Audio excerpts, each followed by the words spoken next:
Welcome to another Navigate Tuesday tip. I'm Pam Keslauskas, and today we're going to take a look at special claims for tenant damages.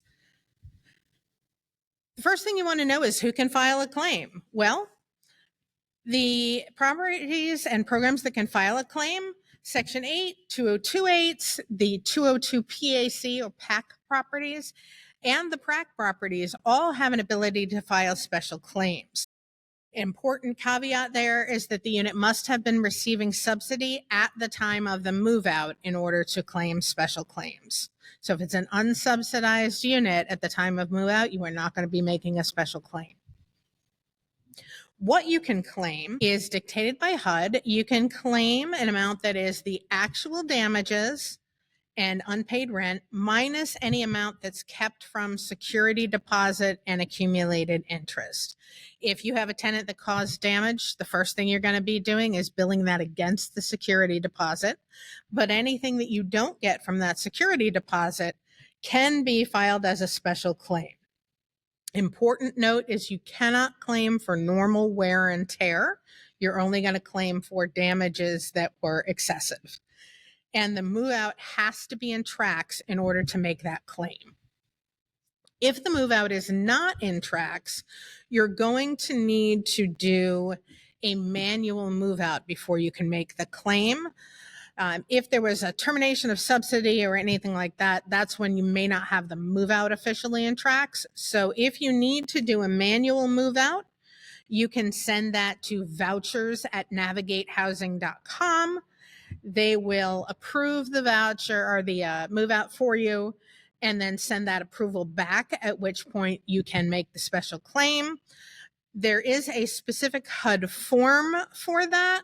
The link is on your screen. You can also do a search for a manual move out form, or you can certainly reach out to the vouchers team and they can help you with the move out form.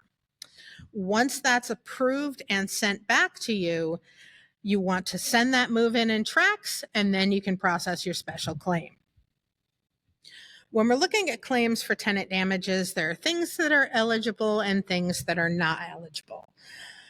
Eligible is beyond normal wear and tear. So the things that will make a claim ineligible are if the item that was damaged is beyond its useful life. That means all items have a useful life. So say your carpet might be 10 years, your refrigerator might be 10 or 15 years, whatever it is. If it was used up to the point that it has to be replaced anyway, you cannot make a special claim on that item. And then normal wear and tear. Cleaning is not going to be a special claim. You had to clean the unit anyway. Removing trash, minor scuffs and marks, anything that is associated with normal tenant use of an apartment is not going to be a special claim. If you needed to do excessive remediation, for instance, the entire unit needed to be gutted because of a smoker, or there was a hazmat condition that required assistance that was well beyond normal wear and tear, that may be a special claim. But most normal cleaning, normal trash removal is not going to qualify as a special claim.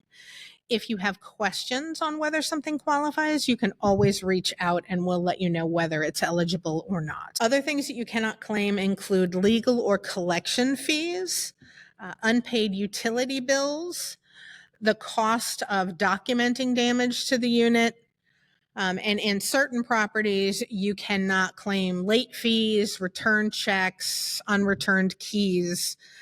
Since fees for that are not allowed in the lease, they're also not allowed as a special claim. So what do you need to send to Navigate when you're doing a special claim? Well, your packet should include the Navigate checklist. We do have a checklist for special claims. And again, where you're going to find these things, you're going to find it from Navigate. So that's going to be on our client portal. You can also reach out if for any reason you can't find that checklist, and we can help you get one. In addition to the checklist, you're going to attach the HUD schedule and the specific claim form. And you want to, if you have 3 vacancy claims, combine those all on one form. The schedule will allow you to list multiple like claims on it. And all of your supporting documentation. You want to make sure that the pictures of the damages are clear and indicate exactly what you're claiming. You can add notes to that and should add notes to that if it's at all hard to distinguish what the specific damage is. You want to include the resident ledger, which indicates the security deposit collected, any security deposit withheld. And it's a really good idea to make sure that those items are in the same list as the checklist. You want to make them easy to read, organized, and simple for us to follow what you're claiming and exactly what that damage is.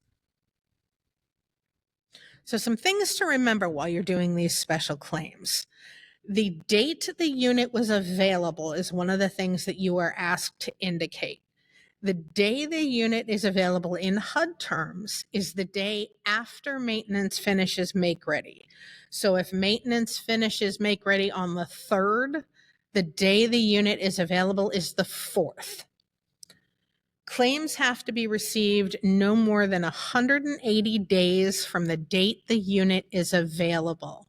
And a frequent source of confusion is looking at 100 days and 180 days and thinking that's 6 months. It's not 6 months, it's 180 days. Remember, some months have more or less than 30 days in them. So you want to watch that. Make sure it's submitted no more than 180 days from the date the unit was available. And again, you can submit these on the Navigate portal or to special claims at navigatehousing.com. It's a really good idea if you are emailing that to include the contract number and the type of claim in your email heading so that it's easy for us to tie your email submission to your property. And again, I had noted this in the overview of special claims, but as a reminder again, if you are filing lots of special claims, if you've had lots of rent increases, you want to make sure to keep an eye on your subsidy amount. When your property is set up, that subsidy amount is set by the total number of years in your contract and the contract rent initially.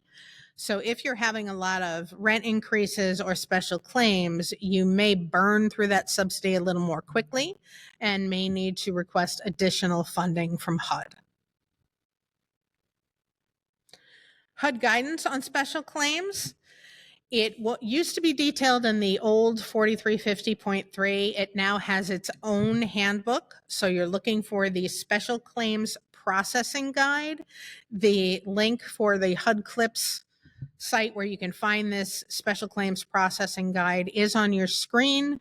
You can also go to the HUD Clips site and search for special claims processing guide, or even a Google search for HUD special claims processing guide. So that's going to do it for tenant damages. On the next Tuesday tips, we're going to look at a few things to keep in mind when you're processing vacancy claims. If you have any questions or suggestions, you can always send those to us. You can send them to either Vicki Bell or to me at the email address on your screen, and we'll see you on the next Tuesday tips.